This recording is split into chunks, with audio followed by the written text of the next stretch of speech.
అందరికీ నమస్కారం. ఈరోజు కథ ఆరాధ్య పార్ట్ 17. స్టోరీ నచ్చితే తప్పకుండా లైక్ చేయండి. అలాగే ఇలాంటి మరిన్ని స్టోరీస్ కోసం మా ఛానల్ని తప్పకుండా సబ్స్క్రైబ్ చేసి పెట్టుకోండి. ఇక స్టోరీలోకి వెళ్తే, కాలేజ్లో ఒక అమ్మాయి ఉందండి. దర్శ్ లేదా రాజ్, వీళ్ళిద్దరిలో ఎవరో ఒకరిని తనతో సీక్రెట్గా డేటింగ్లో ఉన్నారని తెగ బిల్డపిస్తోంది అంది ఆరాధ్య. మొహంలో ఎంత సీరియస్నెస్సో నా క్యూట్ వైఫీకి. ఓ వదినా, అదొక పెద్ద అబద్ధాల కోరు, నాకు బాగా తెలుసు దాని గురించి. ఇద్దరు వెనకాల పడుతోంది అది అంది రియా సోఫాకి ఆనుకొని కూర్చుంటూ. అవును, అసలు దాన్ని చూస్తే నడిచే మేకప్ దుకాణంలా ఉంటుంది. ఆరాధ్య అలా అండమే ఆలస్యం. అక్కడ ఉన్న వాళ్ళంతా ఒక్కసారిగా నవ్వేశారు. నిజంగా తను వింత, తన స్టైలే వేరు. తను రోజంతా కాలేజీలో ఏం జరిగిందో ఉత్సాహంగా చెప్తూనే ఉంది. ఇంట్లో వాళ్ళంతా ఎంతో ఓపికగా వింటూ ఉన్నారు. కానీ నేను మాత్రం ఆ క్షణం నుండి నా కళ్ళను తనపై నుంచి పక్కకు తిప్పుకోలేకపోయాను. అలా చూస్తూనే ఉండిపోయాను. నిజానికి తనపై నా మనసులో ఏదో తెలియని ఫీలింగ్ మొదలైంది. అది క్రషా లేక అంతకంటే ఎక్కువ? ఒక విషయం అయితే నాకు క్రిస్టల్ క్లియర్గా అర్థమైపోయింది. తను నాతో ఉండటానికి ఇష్టపడినా పడకపోయినా నేనైతే తనని ఎప్పటికీ వదిలిపెట్టను. ఏ రకంగా చూసినా తనిప్పుడు నాది, కేవలం నాది, అంతే. ఆరాధ్య, అసలు మన రిలేషన్షిప్ గురించి ఇంట్లో వాళ్ళకి ఎప్పుడు చెప్దాం? జయగుండెల్లో ఒదిగిపోయి తనపైనే పూర్తిగా వాలిపోయి నేను నీదాన్ని అన్నట్టుగా పడుకొని అడిగింది రియా. జై చాలా నెమ్మదిగా ప్రేమగా ఆమె చుట్టూ నిమురుతూ ఉన్నాడు. నీకు ఎప్పుడు కంఫర్టబుల్గా అనిపిస్తే అప్పుడు చెప్తాం అంటూ చిన్నగా నవ్వాడు జై. కానీ అంటూ ఒక్క క్షణం ఆగాడు. కానీ ఏంటి అని రియా తల పైకెత్తి అతని కళ్ళల్లోకి చూస్తూ అడిగింది. ఒకవేళ నన్ను నీ లైఫ్ పార్ట్నర్గా వాళ్ళు రిజెక్ట్ చేస్తే అని జై గొంతులో ఏదో తెలియని సంకోచం. ఆ మాట విన్న వెంటనే రియా అతని ఛాతీపై చిన్నగా కొట్టింది. నువ్వు ఒక పెద్ద డంబోడివి తెలుసా? మన ఫ్యామిలీలో ప్రతి ఒక్కరు నిన్ను ప్రాణంగా ప్రేమిస్తారు. మన పెళ్ళికి వాళ్ళు అస్సలు నో చెప్పరు అంటూ పెదవులపై పెద్ద నవ్వుతోంది. కానీ మన మధ్య ఏజ్ గ్యాప్ ఉంది కదా అని జై గొంతులో మళ్ళీ అదే ఆందోళన. దాంతో రియా ఒక్కసారిగా తిన్నగా కూర్చుంది. ఆమె ముఖం సీరియస్గా మారిపోయింది.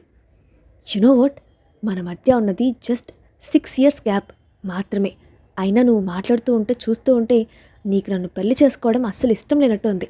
సరేలే, మా అమ్మ నాన్న నా కోసం ఇంకెవరినైనా మంచి అబ్బాయిని చూస్తారు. నువ్వు కూడా నీ కోసం వేరే ఎవరినైనా వెతుక్కో అంది కోపంగా. రియా ఆ మాట పూర్తి చేసిందో లేదో జై ఒక్కసారిగా ఆమెను బెడ్ పైకి నెట్టేసి ఆమె పైకి చేరాడు. కోపంతో అతని మెడలోని నరాలు ఉబ్బిపోయాయి. తన రియాని ఇంకెవరైనా ముట్టుకుంటే తట్టుకోలేనంత చెలసి అతని కళ్ళల్లో స్పష్టంగా కనిపిస్తోంది.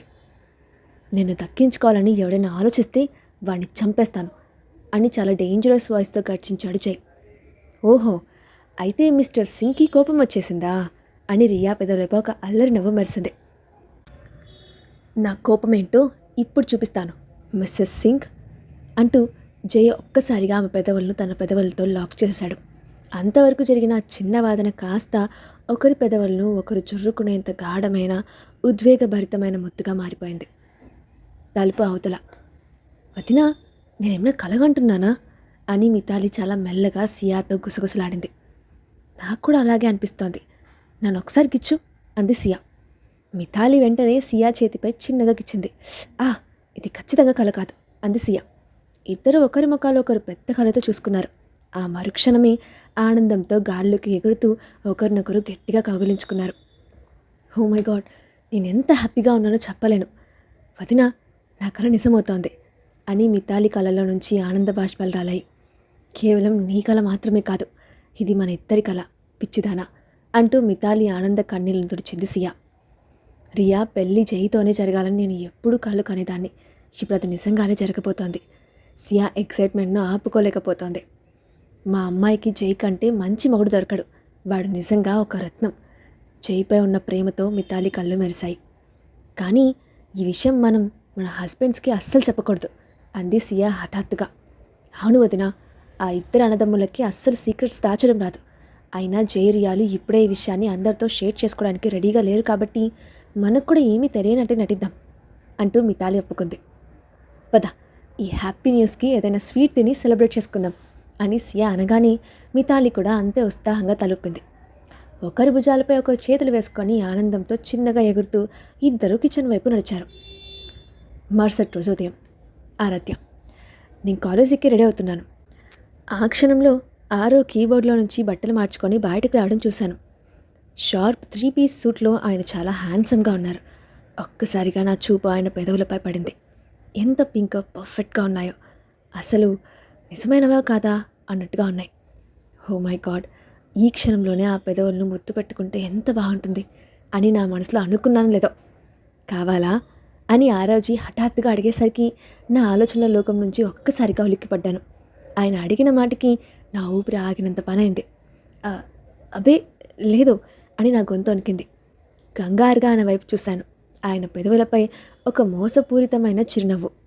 నా వైపు ఒక్క అడిగేస్తూ నాకు ఆయనకు మధ్య అంగుళం దూరం కూడా లేనంత దగ్గరగా వచ్చి ఆగిపోయారు. ఏం ఆలోచిస్తున్నావు వైఫీ అని ఆట పట్టిస్తున్నట్టు అడిగారు. నాకు తెలిసి నువ్వేదో చాలా లోతుగా ఆలోచిస్తున్నావని అనిపిస్తుంది. నా కళ్ళు పెద్దవైపోయాయి. కంగారుగా తల అడ్డంగా ఊపేశాను. ఆయన చాలా నెమ్మదిగా నవ్వారు. కానీ ఎందుకో ఆ నవ్వు కూడా నాకెంతో అట్రాక్టివ్గా అనిపించింది. నేను అడిగింది నీకు ఈ చాక్లెట్ కావాలా అని అంటూ ఒక చాక్లెట్ బార్ను చేత్తో పైకి లేపి చూపించారు. కానీ నా చూపులు మాత్రం ఆ చాక్లెట్పై కాదు, ఆయన చేతి నరాల మీద పడ్డాయి. నా గుండె వేగం పెరిగింది. అసలు ఏంటి ప్రతి యాంగిల్లోనూ ఇంత హాట్గా ఒక కంప్లీట్ మీల్లా కనిపిస్తున్నారు. ఆరాధ్య, ఆపు, ఇలా బిహేవ్ చేయడం ఆపేసుకో అని నా మనసులో నేనే తిట్టుకున్నాను. నీకు వద్దులే అనుకుంటే పర్లేదు అంటూ ఆయన చాక్లెట్ను టేబుల్పై పెట్టబోయారు. అంతే, మాత్రం ఆలోచించకుండా ఒక్క ఉదుటిన ఆయన చేతిని గట్టిగా పట్టుకున్నాను. నాకు కావాలి. నా నోటి వెంట ఆ మాటలు అలా వచ్చేశాయి. ఆయన చేతిలో నుంచి చాక్లెట్ తీసుకున్నాను. కానీ ఆ క్షణంలో గమనించాను, ఆయన అలాగే స్తంభించిపోయి నిలబడిపోయారు. నేను అయోమయంగా ఆయన వైపు చూశాను. ఆ తర్వాత తెలిసింది, నా చేయి ఇంకా ఆయన చేతిని పట్టుకొనే ఉందన్న విషయం. కంగారుగా చేయి వదిలేశాను. బహుశా నా స్పర్శ ఆయనకు నచ్చలేదేమో. నా గుండె ఒక్కసారిగా బరువెక్కింది. నేను చాక్లెట్ తీసుకొని అక్కడి నుంచి వెళ్ళిపోవడానికి తిరిగానో లేదో, ఆయన నా చేతిని పట్టుకొని మళ్ళీ కరెక్ట్గా ఇందాక ఎక్కడ ఉందో అక్కడే పెట్టారు. నేను ఆశ్చర్యంతో ఆయన వైపు చూడగా ఆయన అప్పటికే నా కళ్ళల్లోకి లోతుగా చూస్తూ ఉన్నారు. ఆయన నాకు ఇంకా దగ్గరగా వచ్చారు. మా ఇద్దరి మధ్య కనీసం గాలి కూడా దూరలేనంత నిశ్శబ్దం, దూరం. నాకంటే చాలా పొడవుగా ఉండటంతో ఆయన ముందు నేను చాలా చిన్నదానిలా అనిపించాను. ఆయన కాస్త ముందుకు వంగి తన బరువైన మగత గొంతుతో నా చెవుల్లో గుసగుసలాడారు. ఆ మాటలకి నా ఒంట్లో ఒక్కసారిగా వణుకు పుట్టింది. నువ్వు నా భార్య వైఫీ, నన్ను తాకే హక్కు, నాతో ఏం చేయాలన్నా ఆ పూర్తి అధికారం నీకుంది. ఆ మాటలు నా గుండెల్లో ముద్రపడిపోయాయి. నా చూపులు పక్కకు తిప్పుకోలేకపోయాను. ఒళ్ళంతా వేడెక్కినట్టు అనిపించింది. గుండె కంట్రోల్ తప్పి కొట్టుకుంటోంది. ఆయన చూపులు నా పెదవుల వైపు మళ్ళాయి. ఆయన గొంతు తడుపుకుంటూ లాలాజలాన్ని మింగడం నాకు స్పష్టంగా కనిపిస్తోంది. ఓ దేవుడా, ఈయన హాట్నెస్ ఈరోజు నన్ను చంపేసేలా ఉంది. ఆరవ్ అని జై వాయిస్ హఠాత్తుగా బయట నుంచి వినపడటంతో ఆ రొమాంటిక్ మూమెంట్ ఒక్కసారిగా ముక్కలైపోయింది. నేను షాక్ తిని ఆ కంగారులో ఆరోజుని ఎంత గట్టిగా నెట్టేశానంటే ఆయన బ్యాలెన్స్ తప్పి వెనక ఉన్న గోడను బలంగా ఢీకొట్టారు. నేను వెనక్కి తిరిగి చూస్తే ఆయన జై చాలా ఎంబారసింగ్గా మొహం పెట్టి నిలబడి ఉన్నాడు. సారీ, రాంగ్ టైమింగ్ అని జై త్వరగా అంటూ తలుపు వేసి వెనక్కి పారిపోయాడు. నేను భయంతో ఘోరమైన ఫీలింగ్తో వెనక్కి తిరిగి చూశాను. ఆ రోజు ఇంకా గోడకే ఆనుకొని నిలబడి నా వైపు చాలా క్యూట్గా కోపంగా చూస్తూ ఉన్నారు. నేను వెర్రి నవ్వాను. సారీ, అత్తమ్మ పిలుస్తోంది అని కొనికి నా బ్యాగ్ అందుకొని గదిలో నుంచి బయటకు పరిగెత్తాను. జై, నీకు ఈరోజు చావు మూడింద్రా అని అనుకుంటూ నేను మెట్లు దిగుతూ ఉంటే ఆ రోజు నా వెనకాలే వస్తూ ఇంకా అదే కోపపు చూపులు చూస్తూ రావడం గమనించాను. వాళ్ళు చూస్తూ ఉంటే ఆయన ఎంత క్యూట్గా ఉన్నారో. ఈ మగ నన్ను పిచ్చిదాన్ని చేయడం ఖాయం అని మనసులోనే అనుకుంటూ డైనింగ్ టేబుల్ వైపు స్పీడ్గా వెళ్ళాను. అప్పటికే ఇంట్లో వాళ్ళంతా అక్కడ కూర్చొని మా కోసమే వెయిట్ చేస్తున్నారు. గుడ్ మార్నింగ్ లవ్లీ కపుల్ అంటూ అందరూ ఒకే స్వరంతో విష్ చేశారు. జై, నిన్ను చంపేస్తా అంటూ నేను వాడి కోపంగా చూశాను. కానీ వాడు మాత్రం నా వైపు చాలా ఇన్నోసెంట్గా నవ్వాడు. మీరిద్దరు రూమ్లో ఏం చేస్తున్నారో నేనెవరికి చెప్పలేదులే అని జై ఆ మాట అనగానే నా మొహం కోపంతో సిగ్గుతో ఎర్రబడిపోయింది. నేను నా జుట్టు వెనకాల మొహాన్ని దాచేసుకున్నాను. అయితే ఏంటి, మేమిద్దరం భార్యాభర్తలం అని ఆ రోజు చాలా క్యాజువల్గా అంటూ నా పక్కనే కూర్చున్నారు. ఓహో, ఇంట్లో వాళ్ళంతా మమ్మల్ని తెగ ఆట పట్టించడం మొదలుపెట్టేశారు.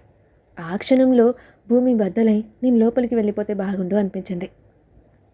నా పిల్లలకి ఎవరి దిష్టి తగలకూడదు అని అమ్మ ఎంతో ప్రేమగా నవ్వుతోంది. నా సిగ్గును దాచుకుంటూ నేను కూడా చిన్నగా నవ్వాను. బ్రేక్ఫాస్ట్ తింటున్నంతసేపు నేనెవరితోనూ కళ్ళు కలపకుండా తప్పించుకున్నాను.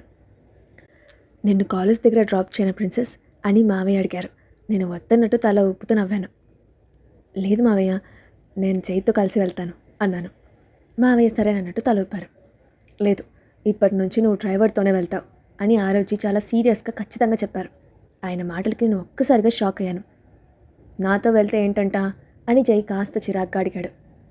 ఎందుకంటే నీ ఆఫీస్ ఉండేది ఆమె కాలేజ్కి కంప్లీట్ ఆపోజిట్ డైరెక్షన్లో, నీకు అనవసరంగా టైం వేస్ట్ అవుతుంది అని ఆరోజు చాలా ప్రశాంతంగా సమాధానమిస్తూ తన బ్రేక్ఫాస్ట్ తినడంపై శ్రద్ధ పెట్టారు. నాకేం ప్రాబ్లం లేదు అని జై ఏదో చెప్పబోయాడు, కానీ నేను మధ్యలోనే ఆపేశాను. నేను డ్రైవర్తోనే వెళ్తానులే, ప్లీజ్ నా గురించి మీరేం వరి అవ్వకండి అని చాలా సాఫ్ట్గా చెప్పాను. జై కాస్త విసుక్కుంటూనే సరేనన్నట్టు తలూపాడు. బ్రేక్ఫాస్ట్ అయిపోయిన వెంటనే నా సామాన్లు సర్దుకొని అందరికీ బాయ్ చెప్పాను. జాగ్రత్తమ్మా అంటూ అత్తమ్మ పిన్ని ఇద్దరూ నేను బయట పరిగెడుతూ ఉంటే ప్రేమగా చెప్పారు. బయటకు వచ్చి చూస్తే అప్పటికే రియా, దర్శ్, రాజ్ ముగ్గురు వెళ్ళిపోయారు. ఆ క్షణంలో ఆరోజు మెట్లు దిగి రావడం చూశాను.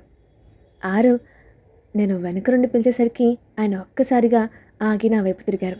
నేను త్వరగా ఆయన వైపు నడిచాను. థ్యాంక్ యూ చాక్లెట్ ఇచ్చినందుకు అన్నాను, ఆయన రియాక్షన్ ఎలా ఉంటుందోనని చూస్తూ. మళ్ళీ అన్నారు ఆయన. నాకేం అర్థం కాక అయోమయంగా చూశాను. చాక్లెట్ ఇచ్చినందుకు థ్యాంక్ యూ అని మళ్ళీ రిపీట్ చేశాను, కానీ ఆయన వద్దు అన్నట్టు తల ఊపారు. నన్ను ఏమని పిలిచావు? ఆయన ఆ ప్రశ్న అడిగేసరికి అసలు ఆయన మనసులో ఏముందో నాకు అర్థమైపోయింది. నా పెదవులపై ఒక చిన్న నవ్వు మెరిసింది. ఆరోజీ అని చాలా సాఫ్ట్గా అన్నాను. ఆ మాట విన్న వెంటనే ఆయన ముఖం ఒక పెద్ద నవ్వుతో వెలిగిపోయింది. ఇంకొకసారి అని ఆయన అడుగుతూ ఉంటే ఆ ఎక్సైట్మెంట్ చూస్తే ఒక చిన్న పిల్లల్లా అనిపించింది. ఆరోజీ చాక్లెట్ ఇచ్చినందుకు చాలా చాలా థ్యాంక్ యూ అని కొంచెం ఆట పట్టిస్తున్నట్టు నవ్వుతూ అన్నాను. ఆయన చిన్నగా నవ్వేశారు. నీ అందమైన నోటి వెంట నా పేరు వింటూ ఉంటే ఎంత బాగుందో తెలుసా వైఫీ అని ఆయన ఆ మాట అనేసరికి నా గుండె లయ తప్పింది. ఒక్క క్షణం శ్వాస ఆగిపోయినట్టయింది. నేను కాలేజ్కి లేట్ అవుతున్నాను అని గొంతు తడబడుతూ ఉండగా అన్నాను. నా కోసం వెయిట్ చేస్తున్న కారు కనిపించడంతో అటువైపు నడిచాను. నేను వెళ్తున్నాను అని కారులో కూర్చుంటూ అన్నాను. ఆ రోజు ముఖంలో అదే పెద్ద నవ్వుతో కారు తలూపుతూ వేశారు. బాయ్ బాయ్ వైఫీ అన్నారు ఆయన. డ్రైవర్ కార్ స్టార్ట్ చేసి కాలేజ్ వైపు తీసుకెళ్తూ ఉంటే నా పెదవులపై ఆటోమేటిక్గా నవ్వు వచ్చేసింది. ఓ మై గాడ్, నా లైఫ్లోనే బెస్ట్ డే ఇది. డ్రైవర్ కార్ స్టార్ట్ చేయగానే నేను సీట్లో ప్రశాంతంగా వెనక్కి అనుకొని కూర్చున్నాను. తను నా పేరు పిలిచిన ఆ గొంతు, ఆ పిలుపు కోసం నేను ప్రాణాలైనా ఇచ్చేస్తాను. నా ముఖంలో నవ్వు అస్సలు ఆగడం లేదు. పొద్దున రూమ్లో జరిగిన ఇన్సిడెంట్ ఇప్పుడు ఇది. ఆ క్షణంలో నాకు అనిపించింది, I think I'm following for you my little wifey అని అనుకున్నాను. నా ఫోన్ తీసి తను నిద్రపోతున్నప్పుడు నేను దొంగతనంగా తీసిన ఫోటో వైపు చూశాను. నన్ను ఏదో సైకోలా అనుకోకండి, తను నా భార్య, నా సొంతం. నిన్ను కూడా నా ప్రేమలో పడేలా చేస్తాను ఆరాధ్య, ఇది నా ప్రామిస్ అని మనసులోనే గట్టిగా అనుకున్నాను. అయినా ఈ 6వ వంశీ అనుకుంటే సాధించలేనిది ఏదైనా ఉంటుందా అని అనుకున్నాను. చాలా నెమ్మదిగా కానీ ఖచ్చితంగా తన సర్వస్వంగా మారిపోతుంది. తను చేసే చిన్న చిన్న పనులే నా రోజంతటినీ ఎంతో అందంగా మార్చేస్తున్నాయి. నేను ఎప్పుడూ ఒక అమ్మాయిని ఇంత ఇష్టపడతానని ఊహించలేదు, కానీ ఇప్పుడు అది జరుగుతోంది. ఇంతకుముందు ఈ ఫీలింగ్ ఏంటో సరిగ్గా తెలియలేదు, కానీ ఇప్పుడు మాత్రం 100% ష్యూర్ నేను తనని ప్రేమిస్తున్నాను. తను ఇంకొకరితో ఉండటం నేను అస్సలు భరించలేను. తను లేని నా ఈ ఫ్యూచర్ని కల్లో కూడా ఊహించుకోలేను. ఆరాధ్య, అసలు ఏం మాయ చేసావు ఈ రాతిగుండా గల మగాడిపై అని అనుకున్నాను. తన పెదవుల నుండి నా పేరు వింటే చాలు, ఈ ప్రపంచంలోనే అత్యంత ఆనందకరమైన మనిషిని నేనే అయిపోతాను. నమ్మండి, అది నాకు ప్రపంచంలోనే బెస్ట్ మ్యాజిక్లా అనిపిస్తుంది. కారు నా ఆఫీస్ బిల్డింగ్ ముందు ఆగింది. నా కోటును ఒక్కసారిగా సర్దుకొని కార్ దిగి నా క్యాబిన్ వైపు నడిచాను. గుడ్ మార్నింగ్ సార్ అని రాహుల్ తల కొద్దిగా దించి విష్ చేశాడు. గుడ్ మార్నింగ్ నేను కూడా తల ఊపుతూ రిప్లై ఇచ్చాను. నా సమాధానం వినగానే వాడు ఒక్కసారిగా షాక్ అయ్యాడు. ఏదో దయ్యాన్ని చూసినట్టు నా వైపు చూస్తూ ఉన్నాడు. అలా చూడడంలో తప్పలేదులే, ఎందుకంటే నేనెప్పుడూ ఎవరిని విష్లకు రిప్లై ఇవ్వను. కానీ రాహుల్ వేరు, నా నమ్మకస్తుల్లో ఒకడు. వాళ్ళ నాన్న మా నాన్నగారి దగ్గర వర్క్ చేశారు, ఇప్పుడు వాడు నా దగ్గర చేస్తున్నాడు. నేను వాడిని బ్లైండ్గా ట్రస్ట్ చేస్తాను. నా చైర్లో కూర్చోగానే రాహుల్ ఈరోజు నా షెడ్యూల్ ఏంటో బ్రీఫ్గా చెప్పడం స్టార్ట్ చేశాడు. కానీ నా పెదవులపై ఇంకా ఆ నవ్వు అలాగే ఉంది. హఠాత్తుగా నేను వాడుతా అన్నాను, మన కంపెనీలో పనిచేసే ప్రతి ఒక్క ఎంప్లాయీకి స్టాఫ్లకి ₹1,00,000 చొప్పున బోనస్ ఇచ్చాయి అని. ఆ మాట వినగానే రాహుల్ ఒక్కసారిగా స్తంభించిపోయాడు. తను విన్నది నిజమేనా కాదా అన్నట్టు నా వైపు పిచ్చి చూపులు చూశాడు. అవును, నువ్వు విన్నది కరెక్టే, నా చైర్లో వెనక్కి అనుకుంటూ కన్ఫర్మ్ చేశాను.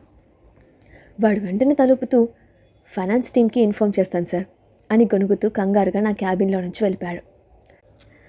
ఆరాధ్య కానీ ఇలాగే బిహేవ్ చేస్తూ ఉంటే తన పక్కన నేను పిచ్చివాడిని కాకుండా ప్రశాంతంగా ఉండటం చాలా కష్టం. అయితే ఫస్ట్ నాకు ఒక విషయం తెలియాలి, తను పెళ్లి బంధానికి ఒక ఛాన్స్ ఇవ్వడానికి రెడీగా ఉందా లేదా అని. ఒకవేళ తను రెడీగా లేకపోయినా నాకు నా పద్ధతులు తెలుసు. నా పెదవులపై ఒక క్రూరమైన చిరునవ్వు చేరింది. సామధాన దండోపాయాలు, ఏదైనా సరే, బై హుక్ ఆర్ బై క్రుక్ నువ్వు నా దానివి అంతే వైఫీ అని అనుకున్నాను. ఆరాధ్య: అవును, నేను సీరియస్గానే చెప్తున్నాను, వాడు ఖచ్చితంగా నిన్నే చూస్తున్నాడు అని కియా చాలా ఎక్సైటెడ్గా చెప్తోంది. కాలేజీలో అమ్మాయిల్లో తెగ పాపులర్ అయిన మన సీనియర్స్లో ఒకడు నన్నే తదేకంగా చూస్తున్నాడంటూ నా బుర్ర తింటోంది. ఈ కియా ఉందే, కాలేజీకి ఒక గాసిప్ క్వీన్ లాంటిది. కాలేజ్ స్టార్ట్ అయ్యి జస్ట్ ఒక్కరోజు అయింది, కానీ అప్పుడే ఎవరెవరు లవర్స్, ఎవరెవరు ప్లే బాయ్స్, ఇలాంటి కంప్లీట్ ఇన్ఫర్మేషన్ అంతా దీని దగ్గర రెడీగా ఉంది. బహుశా వాడు నిన్నే చూస్తున్నాడేమో కదా అని నేను చిన్నగా నవ్వుతూ తన ఆట పట్టించాను. నేను నీకు ఆల్రెడీ చెప్పానుగా, వాడు నా టైప్ అస్సలు కాదు అంటూ కళ్ళు తిప్పేసింది. తన ఎక్స్ప్రెషన్ చూసి నాకు ఒక్కసారిగా నవ్వు వచ్చేసింది. అసలు కియాకి ఎలాంటి అబ్బాయి కావాలంటే తను చేసే అనంతమైన వాగుడును చాలా ఓపిగ్గా ప్రశాంతంగా వినేటోడు కావాలట. ఎప్పుడు ఇదే చెప్తూ ఉంటుంది. నిజానికి వాడు నా టైప్ కూడా కాదు. కాలేజీలో అందరూ వాడు పెద్ద ప్లే బాయ్ అని చెప్పుకుంటూ ఉంటారు అండ్ నేను కూడా లైట్గా భుజాలు ఎగరేశాను. సరేలే, కానీ ఒకవేళ వాడు నీకు డైరెక్ట్గా వచ్చి ప్రపోజ్ చేస్తే కనీసం వెంటనే నో చెప్పేయకు, అసలు వాడు ఎలాంటి వాడు మనం కూడా చూద్దాం అంటూ ఒక కొంట నవ్వు నవ్వింది. దాని ఓవరాక్షన్ చూసి నాకు నవ్వు ఆపుకోవడం సాధ్యం కాలేదు. అప్పుడే నా కోసం సంబంధాలు కూడా వెతకడం మొదలుపెట్టేసింది. క్లాసెస్ అన్నీ అయిపోయాక నేను యూనివర్సిటీ బిల్డింగ్ దాటి బయటకు నడిచాను. బాయ్ బాయ్ స్వీట్ హార్ట్ అంటూ కియా తన కార్లోకి వెళ్తూ హ్యాండ్ వేవ్ చేసింది. కియాని చూస్తూ ఉంటే నాకు రియా గుర్తొస్తూ ఉంటుంది. సేమ్ అలాగే స్వీట్ అండ్ ఇన్నోసెంట్. అంతలోనే నా కోసం పంపిన కార్ రావడం చూసి నేను లోపల కూర్చున్నాను. హలో మేడం అని డ్రైవర్ అర్జున్ నన్ను విష్ చేశాడు. అతను ఆ రోజు ఈ నమ్మకస్తుల్లో ఒకడు. బహుశా 25 ఏళ్ల వయసు ఉంటుంది, కానీ నిజం చెప్పాలంటే వాడిని చూస్తేనే కొంచెం భయం వేస్తుంది, అంత రఫ్గా ఉంటాడు.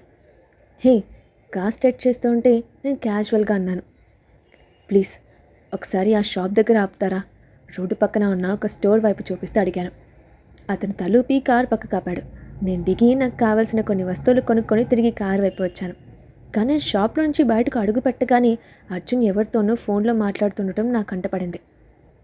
అవును బాస్, మేడం ఇక్కడే ఉన్నారు, ఏదో కొంటూ ఉన్నారు అని అతను మాట్లాడుతూ ఉండంగానే నేను ఒక్క వదుటిన అతని చేతిలో నుంచి ఫోన్ లాక్కేసుకునేసరికి అతను ఒక్కసారిగా దిగ్భ్రాంతి చెంది మాట ఆపేశాడు. హలో అని అర్జున్ వైపు కోపంగా చూస్తూ ఫోన్ చెవిలో పెట్టుకున్నాను. నీకేదైనా కావాలనుకుంటే నాతో చెప్పచ్చు కదా, నేనే కొనిపించేవాడిని కదా అని అవతల వైపు నుండి ఆ రోజు ఈ వాయిస్ వినపడింది. ఆయన గొంతులో నాపై ఉన్న కేరింగ్ స్పష్టంగా తెలుస్తోంది. లేదు ఆ రోజు నాకు కొన్ని పర్సనల్ థింగ్స్ కావాల్సి వచ్చి కొనుక్కుంటున్నాను అంతే అని చాలా సాఫ్ట్గా చెప్పాను. సరే అయితే ఇంటి దగ్గర కలుద్దాం అన్నారు ఆయన. నేను కాల్ ఎండ్ చేసి ఫోన్ అర్జున్కి ఇచ్చేశాను. నా గురించి ప్రతి చిన్న విషయాన్ని నువ్వు ఆ రోజుకి రిపోర్ట్ చేయాల్సిన అవసరం లేదు అని చాలా ఖచ్చితంగా చెప్పాను.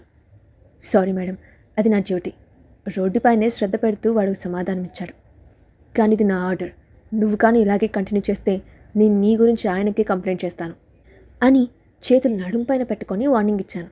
దాంతో అర్జున్ ఇంకేం మాట్లాడకుండా సైలెంట్గా తల ఊపాడు. నేను ఇంటికి చేరుకోగానే నా రూమ్కి వెళ్ళాను.